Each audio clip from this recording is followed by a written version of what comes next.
Pleased to be here with all of you. Go ahead and introduce Cynthia now. She will be handling the rest of the session this morning. Cynthia? Next part. Thanks, Steve. Good morning, everyone, and I want to add my welcome to the AgMIP midterm workshop. It's great to be here in Nepal with all of you, and it will be, I'm really looking forward to hearing about and discussing with you the results of the fast-track work that you've all been working so hard on, and then working together to plan for the home stretch. Before we go any further, though, I want to do some thank yous.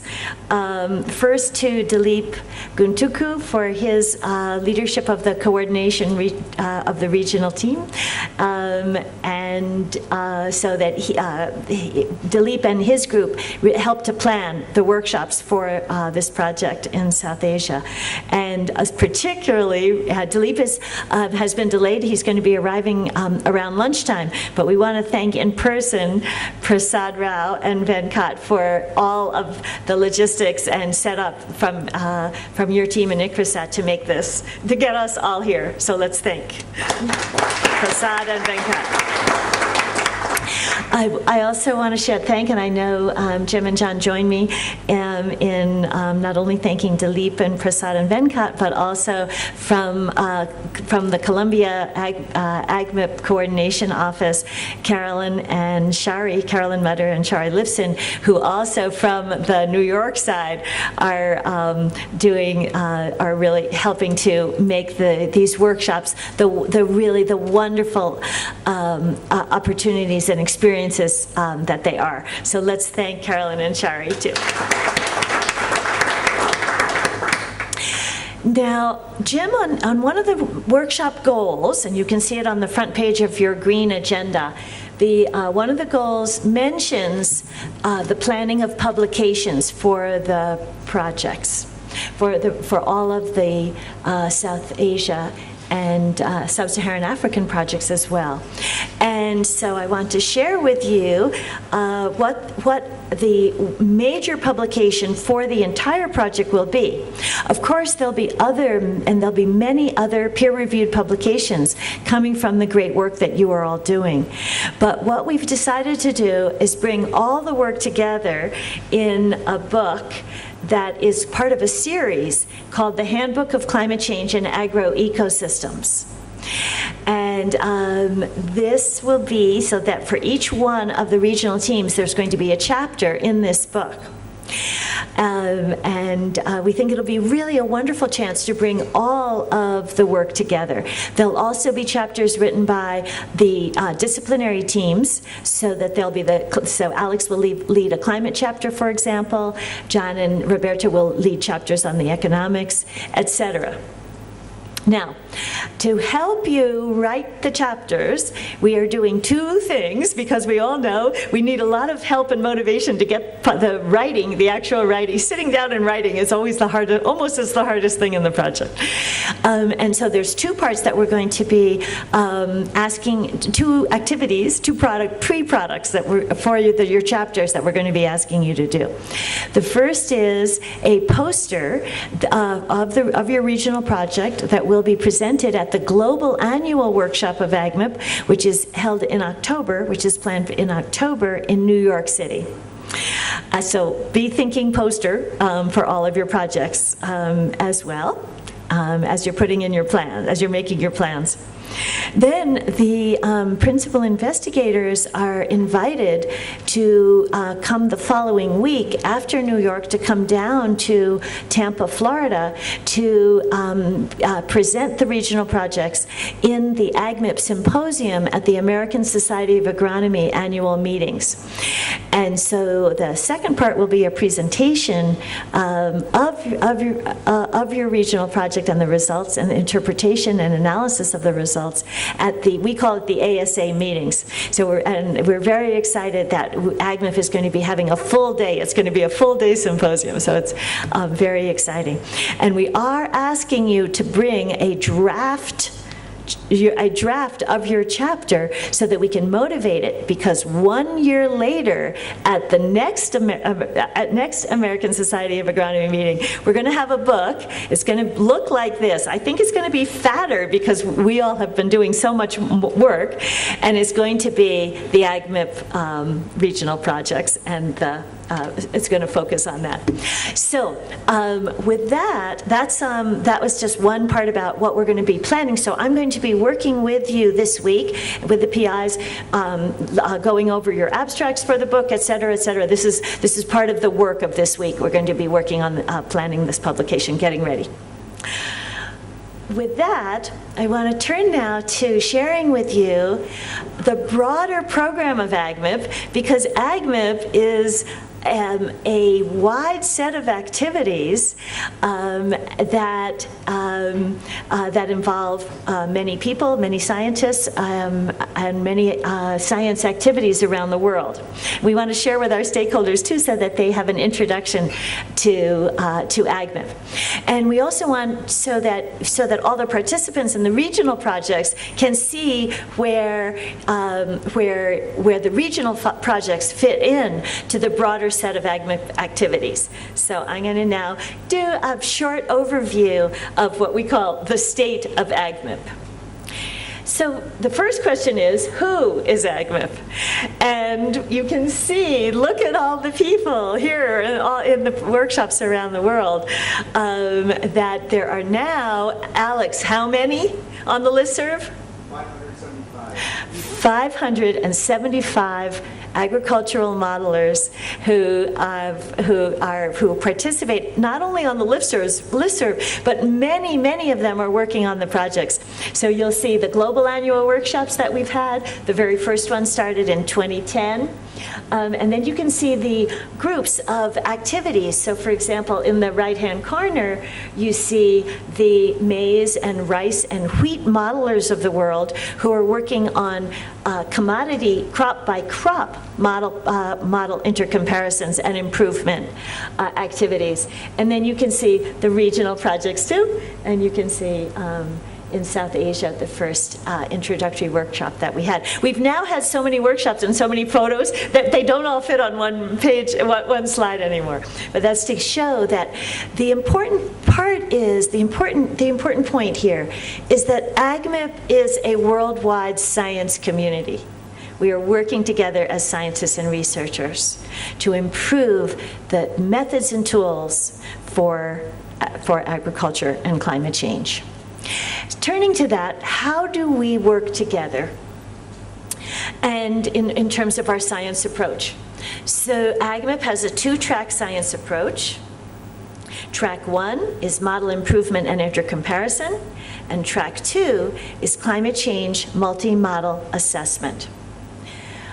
When we say model, what do we mean? We mean not just crop modeling or biophysical modeling, and not just economic modeling, but we mean both. And that's why in the very center we see here that the crop models, and we also now, every time we put crop, we really mean crop/livestock, because we are beginning to develop in some of the projects. One project in sub-Saharan Africa has livestock modeling as a component, and this is a development area for AgMIP. So if you have colleagues who are doing livestock modeling, we need to bring them in.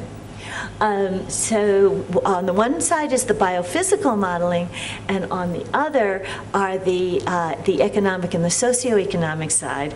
And it's really from the very beginning recognizing that in order to understand how changing climate and climate extremes, climate variability will affect agriculture, we need to work together across these disciplines to have the full picture. If we just do one or the other, we do not have the full picture. We must do both. Now, we also have science themes in terms of the cross-cutting themes.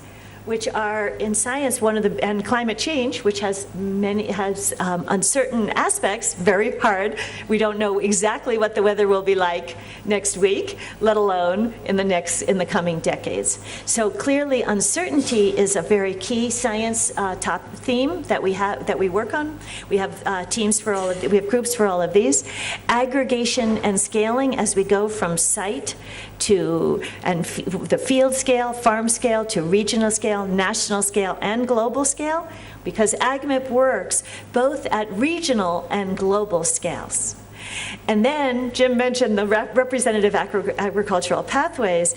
This is the representation of other future aspects of agriculture, not just the changing climate, changing future climate, but what will be happening to population, as has been mentioned, economic growth, technology development, etc. Now, for all of this, we need to have good data.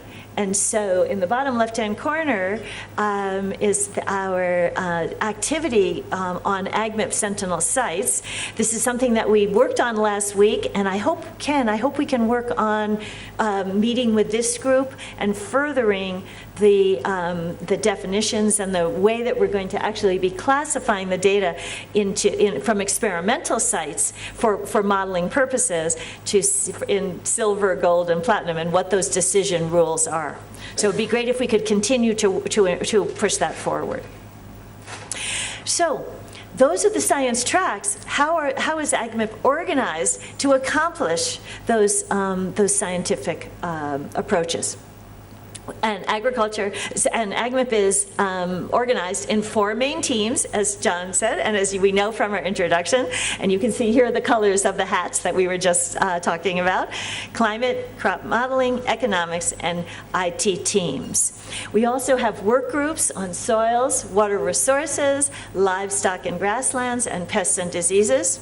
And I know that there's some entomologists, I think, even among the stakeholders, pests and diseases is another area that's in very active development now. So we want to really bring those people interested in that together. So what are the outcomes? So we've had the people, we've had the science approach, we've had the teams and the linkages. Then what is it that we all come together to produce and create in terms of our outputs and outcomes? So the first concrete results are improvements and intercomparisons of crop models, of agricultural economic models, of scenario constructions. How do we actually do our methods in terms of regional integrated assessment, and our aggregation methodologies as we scale up. We also then work together to do assessments, and that's what we're really doing in our projects together here. We are doing what we believe are significantly improved regional integrated assessments of climate change, of how climate change will affect agricultural systems in the regions that you all are studying in your projects. But what we're doing, we believe, is creating new methodologies that can be used elsewhere across not only the regions where we're working on these projects, but also around the world. So that then we can do both regional and global assessments and see how those two fit in with each other. And then, of course, we also do assessments on crop specific as well. What's going to happen with wheat? What's going to happen with maize, for example, and as well as other crops.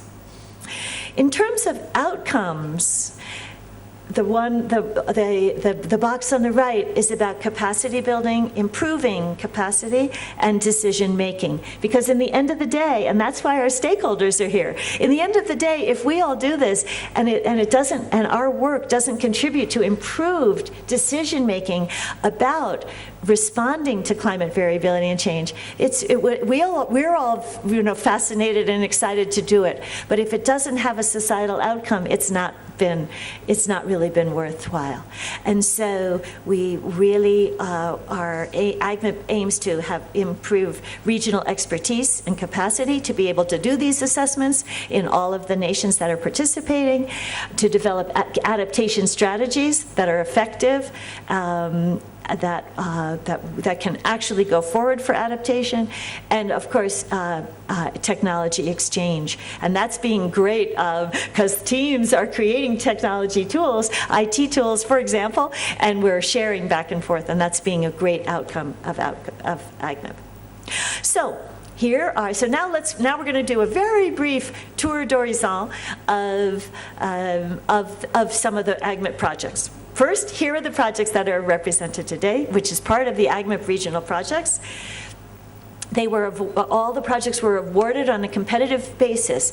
Each team that's participating here today had to compete in a very rigorous proposal process to be part of this project. There are 15 countries in sub-Saharan Africa that are also working on regional, and 5 countries in South Asia. It's 60 institutions and over 120 scientists.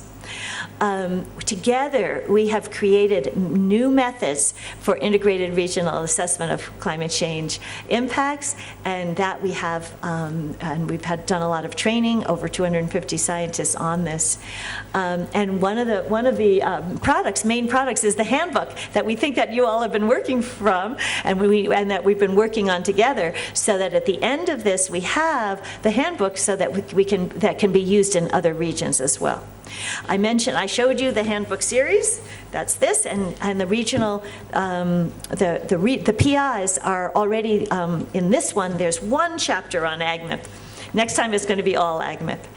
And we've also, in the regions, done multiple crop model training. And this is also new because before there would just be training on one crop model or another. It would be the DISAT crop modeling or the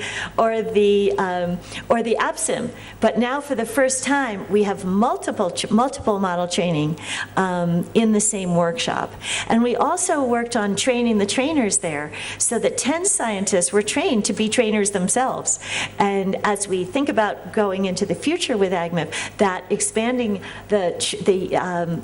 proliferating the training so that trainers from the regions themselves can be doing the training is just absolutely a terrific goal, and we're getting there. So let's now move to the climate team, and what the climate team does. This is the global team that Alex leads, and one of the things that they do is work then with the regional projects to provide these kinds of local climate change projections. So these are the projections for the region for the mid-century, the 2050s. The RCP 8.5, all other participants I know what that is, right? The highest level of greenhouse gas forcing compared to our baseline period. These are the median of 20 GCMs from the CMIP 5. Those are the models that are going into the IPCC 5th assessment. You can see the temperature projections on the left and the precipitation projections on the right.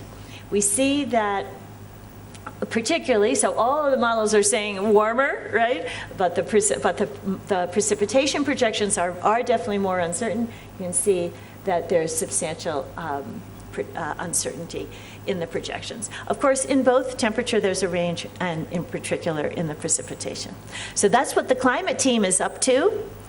The economics team, you're going to be hearing more and more and more about this. This is just one slide of showing the development of the new methods for regional integrated assessment that John is leading, that utilizes regional climate projections, the calibrated crop model genetic coefficients for the regions.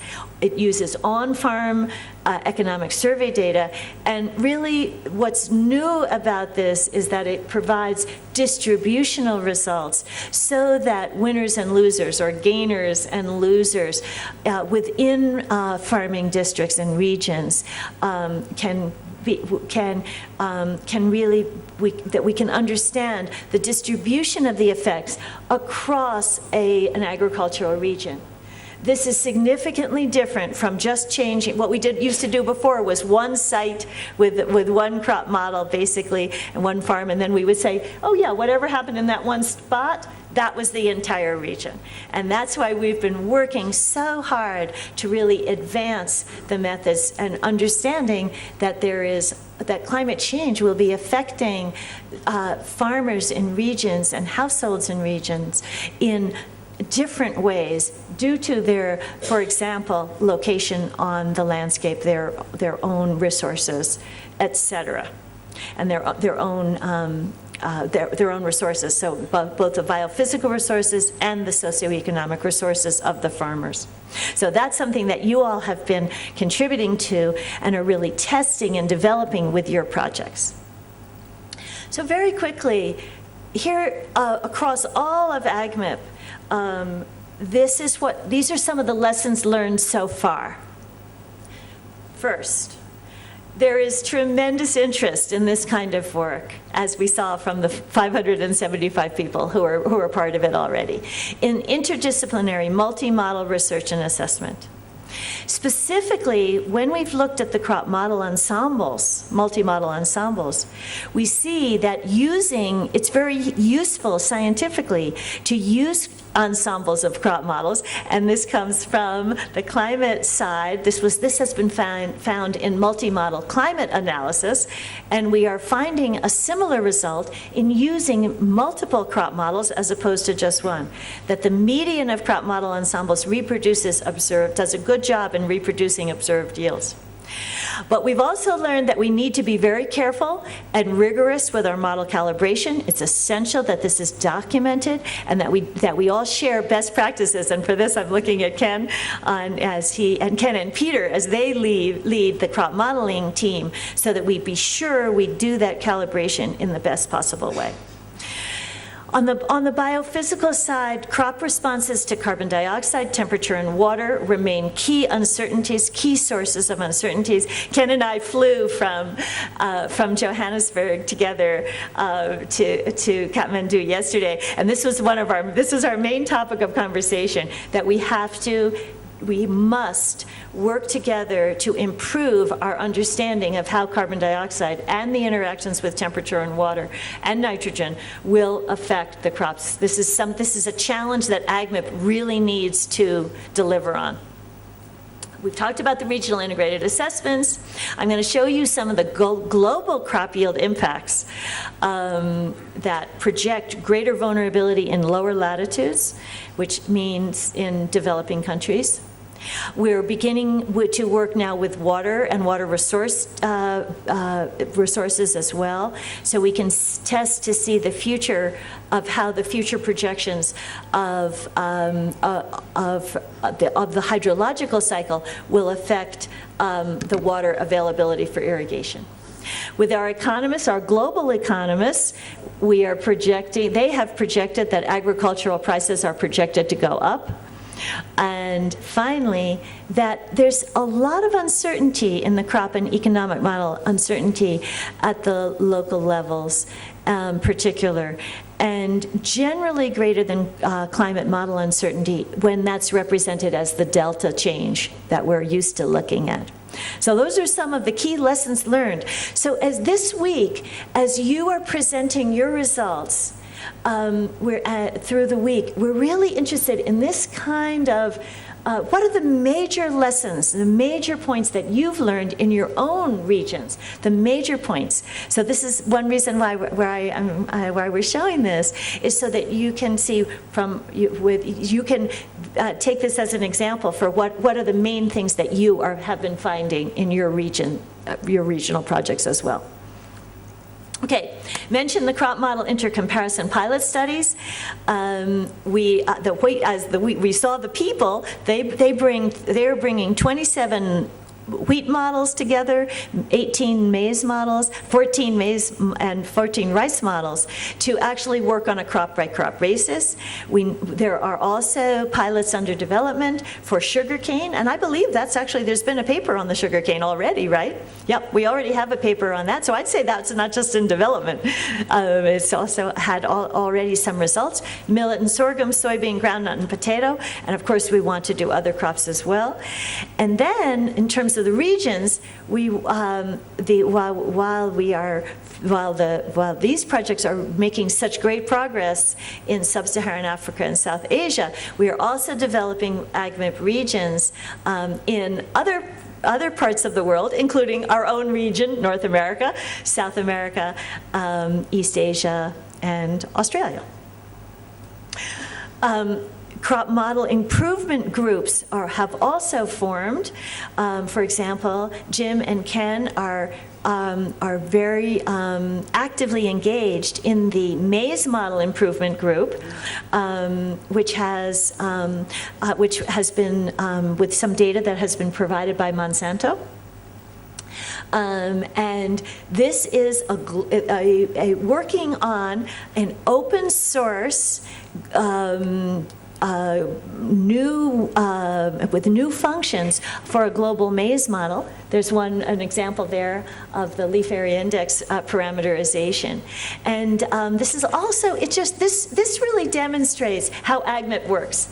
Groups of modelers who are focused on one topic get together and form an activity, and that's what for example the maize model improvement group is doing, and it already has new functions that are up on the web, all that everyone can then be taking, grabbing, and using to improve their own models. And we're hoping that a soybean one is forming soon. There's a proposal out to get some funding for a soybean. But we hope that this can continue across all the crops, and also not just the main crops, but also the alternative crops that are so important in other settings besides just those global big ones. We wanted to share with you this slide, this activity, the results, because these are the results of the global gridded crop model that were done, crop modeling study, that this was done to provide results to the Intergovernmental Panel on Climate Change, the IPCC, Fifth Assessment Report. And 7 groups who have global gridded crop models got together and tested with 5 GCMs, and these are with four crops: maize, wheat, rice, and soybean. These are for the 2080s. Alex, yes, we have to get this on the slide. These are for the 2080s. So you can see, particularly in maize and wheat, where that result came from. Remember, in our main lessons learned, we said that there was, with climate change, vulnerability in developing countries. And when you look at the yield changes projected, you can see that the yellows and oranges are primarily located in the lower latitude regions where developing countries are. This has been one of throughout the various IPCC reports, this has been one of the major results that has been found. But for the first time, it's a little bit hard to see,